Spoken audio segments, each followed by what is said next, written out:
Madame, Monsieur, dans 5 mois en France, vous aurez le choix entre injecter 11 super vaccins chargés d'aluminium à votre enfant ou aller vous-même en prison. Allez-vous laisser faire ça? 11 vaccins vont devenir obligatoires dès 2018. C'est Emmanuel Macron qui l'a décidé le 4 juillet 2017 sans aucune concertation. Et sans savoir ce qu'un cocktail pareil peut produire sur un nouveau-né. Macron a donné des ordres pour que la loi soit votée au plus tard le 24 juillet, la veille des vacances parlementaires. Nous avons donc 15 jours pour lui barrer la route. Après, il sera trop tard. Nous devons donc agir aujourd'hui. Ce n'est pas un hasard si Macron s'empresse de faire passer cette mesure. Je vais tout de suite vous expliquer pourquoi. Mais avant tout, un avertissement. Ce que je vais vous révéler sera très difficile à lire, mais vous sauverez peut-être la vie d'un de vos proches. Il faut d'abord que je vous explique que l'obligation de prendre 11 vaccins n'est que la première partie de leur plan. Aujourd'hui, seuls 3 vaccins sont obligatoires en France pour les nourrissons. Ça fait déjà 9 doses injectées la première année de la vie du bébé. Rien qu'avec ça, il faut voir comme une mère tremble en voyant le médecin piquer son nouveau-né. Elle sent bien qu'il peut se passer quelque chose de grave. Mais avec 11 vaccins, ce sont 25 à 40 doses qui doivent être encaissées par leur système immunitaire immature. Avant l'âge de 18 mois, le système immunitaire du bébé n'est pas achevé. C'est un cadeau de plusieurs centaines de millions d'euros par an pour les labos, selon la ministre de la Santé elle-même. Personne à ce jour n'a étudié les risques d'injecter autant de vaccins en aussi peu de temps. Aucun scientifique ne sait ce que peuvent donner à court et moyen terme tant de vaccins, en termes d'allergies, de maladies auto-immunes, sclérose en plaques ou autres. Le docteur Jean-François Saluzzo, directeur de production des vaccins viraux chez Sanofi, avoue lui-même « On ne sait pas comment marchent les vaccins ». Rendre obligatoire 11 vaccins est un non-sens, car les réactions à un vaccin sont individuelles, selon l'état physiologique et l'hérédité de celui qui le reçoit. Les effets secondaires dommageables sont donc totalement imprévisibles. Pourquoi Macron agit-il si vite? Qu'est-ce qui le conduit à donner les Français comme cobayes à Big Pharma? Quelle est sa motivation secrète pour piétiner le Code civil, qui place au-dessus de tout le consentement libre et éclairé du malade? Cher auditeur, cette affaire révèle au grand jour l'enjeu véritable de l'élection de 2017. En réalité, derrière cette folie vaccinatoire se cache la collusion entre Macron, des grands patrons et des hauts fonctionnaires sans scrupules. Depuis des années, le secret était parfaitement gardé, jusqu'à aujourd'hui. Soyons clairs, les personnes impliquées ne s'attendaient pas à ce que les détails de leur plan soient dévoilés. Tout ceci est le premier coup de poignard de Macron. Depuis son élection, il règne en petit dictateur. Le gouvernement est à sa botte, le Parlement est muselé, il a la police et les tribunaux pour faire exécuter ses décisions, les Français ne l'intéressent plus. Pour des millions de Français qui ont espéré avec son élection, c'est la douche froide. Aucun débat, aucun dialogue entre le peuple et ses élus. Juste de la violence et du rapport de force. On s'attendait à ce qu'il passe en force pour démolir le Code du travail, mais il fait pire, il s'en prend d'abord aux nourrissons. Il nous a fait miroiter une République apaisée. Il n'aura fallu que quelques semaines pour que les élites reprennent les armes contre le peuple. Mais dans leur précipitation, ils ont dévoilé leurs véritables intentions. Et cette maladresse a révélé que celui qui s'est installé à l'Élysée le 14 mai 2017 n'est pas le vainqueur d'une élection libre et régulière, mais le pantin d'un groupe de financiers et d'industriels. Et 99,98% des Français ne connaîtront jamais cette vérité qui dérange. La désignation de Macron, sans doute un des événements les plus importants de notre époque, a été organisée il y a 10 ans, à huis clos, dans un palais de la République. Comment le sais-je? Je vais tout vous dire, mais laissez-moi d'abord me présenter. Je m'appelle Bertrand Goteval. Je travaille pour une organisation dont le but est de surveiller les lobbies politiques, financiers et industriels qui font précisément ce genre de choses. Je ne peux pas vous révéler mes sources, mais sachez simplement qu'un réseau d'initiés me donne accès exclusif à ce genre d'informations. Depuis 1990, nous avons découvert quantité de scandales, mais jamais quelque chose d'aussi énorme. Nous risquons beaucoup en publiant cet appel aujourd'hui. Mais c'est mon devoir de lanceur d'alerte pour défendre notre démocratie sanitaire et notre modèle social. Ça fait des années que nous sommes à leur trousse, en collectant tout ce qu'ils disent, en vérifiant les faits. en croisant les sources et en accumulant une montagne de preuves. Il est encore temps d'arrêter cette tragédie en rejoignant notre grand mouvement populaire. Il nous faut au moins 1 million de signatures d'ici 15 jours. Tout indique que Macron veut profiter de la torpeur de l'été pour faire voter sa loi sur les vaccins. Or, le Parlement est en vacances le 24 juillet. Il est encore temps de barrer la route à cette atteinte à notre liberté de nous soigner. Signez et partagez le plus largement cette pétition contre les 11 vaccins obligatoires en transférant ce message, en le partageant sur Facebook ou sur tout autre réseau social, par tout moyen à votre disposition. Moi-même, je n'ai pas voulu croire qu'une chose pareille puisse arriver en France en 2017.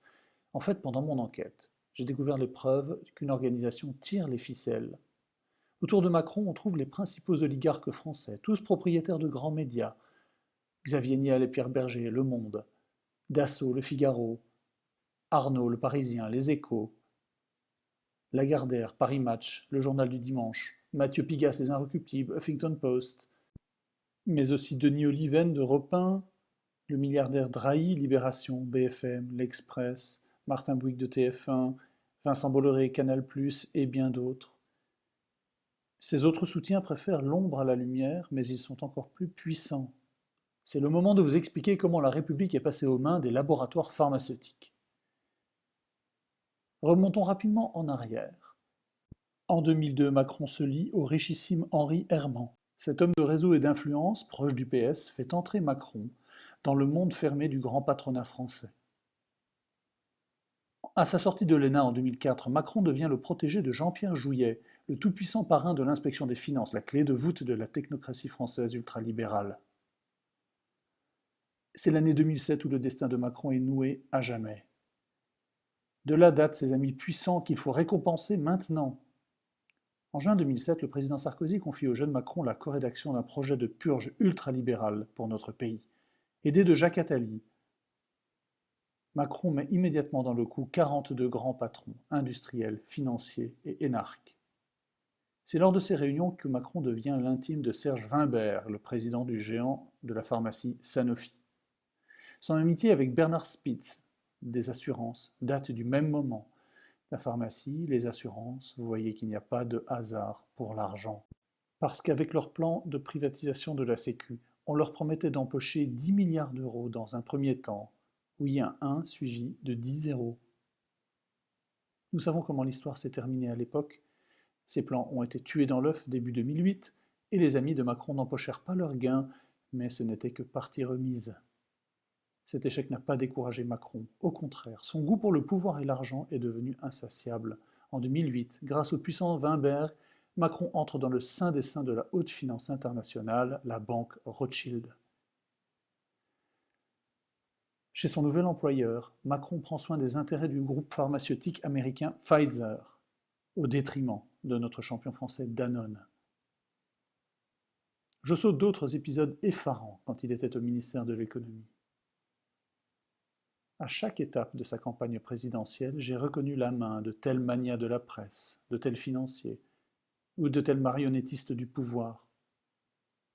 Ils ont tous fait la carrière de Macron, avec son approbation, pleine et entière. Et tout au long de ces 10 dernières années, ces hommes étaient présents à chaque étape de son ascension vers le pouvoir, pour bouger les pions sur l'échiquier du pouvoir, pour écarter les gêneurs sur son chemin, Mélenchon, Le Pen, Hamon, Fillon, sachant qu'en 2017, une fois le prince héritier à l'Élysée, il leur renverrait l'ascenseur. Exactement. En échange de l'Élysée sur un plateau d'argent, il leur confierait les clés du système de santé français, avec d'immenses profits à la clé. Le jackpot pour les labos. Et pourquoi se priveraient-ils? Les caisses de l'État sont ouvertes pour eux. La combine a parfaitement marché, c'est l'heure d'empocher les bénéfices. Avec la vente forcée des nouveaux vaccins, on entend déjà les bouchons de champagne sauter dans les bureaux des labos. Mon expérience m'a montré que les amis d'Emmanuel Macron sont rusés et dangereux. Ce sont des hommes de l'ombre, hauts fonctionnaires, banquiers, industriels, grands patrons, on trouve même des responsables syndicaux. Ils ont placé des personnes de confiance au poste clé. Le président du comité de vaccination, le professeur Fischer, très lié au laboratoire Sanofi, dont il a reçu en 2013 le prix Sanofi Pasteur, la ministre de la Santé Agnès Buzyn, qui a déclaré dans Le Parisien que les industriels allaient gagner de l'argent avec cette mesure. Elle parle de 110 à 120 millions d'euros par an, La réalité est plus proche de 300 millions d'euros par an. Elle était au conseil d'administration de deux laboratoires très impliqués dans les vaccins, Novartis, Bristol Myers Squibb, et à ce titre grassement payé de 2009 à 2011. Le propre directeur de cabinet du ministre de la Santé, Gilles de Margerie, était jusque-là un des patrons du groupe privé de protection sociale Humanis, ce qui n'a rien pour rassurer sur l'avenir de la Sécu. Certains ont été démasqués et ont dû quitter la scène, comme le cardiologue Jean-Jacques Mourad, un des initiateurs du programme santé d'Emmanuel Macron, qui avait bénéficié de nombreuses prestations du laboratoire Servier.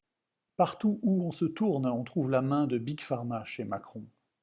Leur habileté est diabolique, ils passent en force, ils infiltrent la République, ils utilisent tous les moyens de l'État pour parvenir à leurs fins.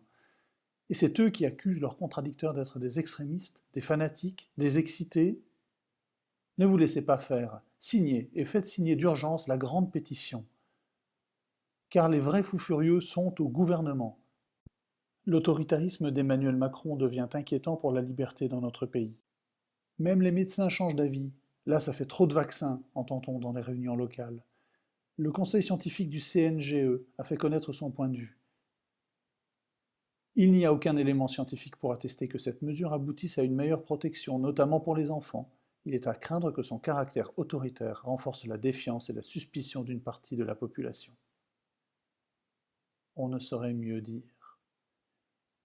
Où sont donc les forcenés ? Ils sont dans les palais de la République, à comploter pour vacciner tous les nourrissons contre l'hépatite B, quitte à provoquer la sclérose en plaques. Sont-ils au courant que ce 21 juin 2017, Sanofi a été condamné par la Cour européenne de justice pour avoir provoqué la mort par sclérose en plaques après une vaccination contre l'hépatite B? Sans parler des conséquences dramatiques de l'aluminium, du brome ou du mercure contenus dans les vaccins pour humains. Les animaux sont mieux traités, on a déjà retiré ces poisons des vaccins vétérinaires. Et Macron exige que vous obéissiez aveuglément aux injonctions des autorités, même si cela implique d'empoisonner vos enfants, même si ça provoque des maladies encore plus graves. Égard aux parents récalcitrants, des administrations menaçantes se tiennent prêtes à retirer leurs enfants s'ils refusaient la tyrannie vaccinale du gouvernement. Il nous faut un sursaut démocratique. La ministre de la Santé est pressée, elle veut contourner la décision du Conseil d'État qui lui impose de mettre en place dans toutes les pharmacies de France le fameux vaccin DTP, avant le 8 août 2017. Une seule solution, faire voter en plein été une loi imposant les 11 vaccinations. Nous allons lui barrer la route. Emmanuel Macron n'a pas le droit de démolir la confiance à peine reconstituée. C'est pourquoi nous devons être les plus nombreux et le plus vite possible pour faire reculer Macron avant les vacances parlementaires le 24 juillet. Les prises de conscience individuelles sont importantes, mais face aux forces de l'argent qui ont porté Macron au pouvoir, elles ne pèsent rien. Il faut une action citoyenne groupée et faire monter au maximum le compteur de notre pétition. N'ayez aucun doute, aucun gouvernement ne résiste à la pression populaire. La tentation de passer en force fléchira face à notre mobilisation. Je ne demande rien d'autre de votre part que d'ajouter votre nom à la liste des opposants à l'injection forcée des 11 vaccins. En 24 heures, plus de 100 000 personnes ont signé cette pétition. C'est un tsunami qui se lève en France. Si vous partagez cet appel à 10 personnes autour de vous, demain nous serons 1 million. Et là nous renverserons la table. Signez pour vos enfants, vos petits-enfants, pour que notre pays ne tombe pas entre les mains de Big Pharma. C'est notre dernière chance de rétablir une république impartiale et exemplaire, sinon dans moins de 3 semaines. Une bête rougeole vaudra à des jeunes parents français 2 ans de prison. Je vous remercie d'avance.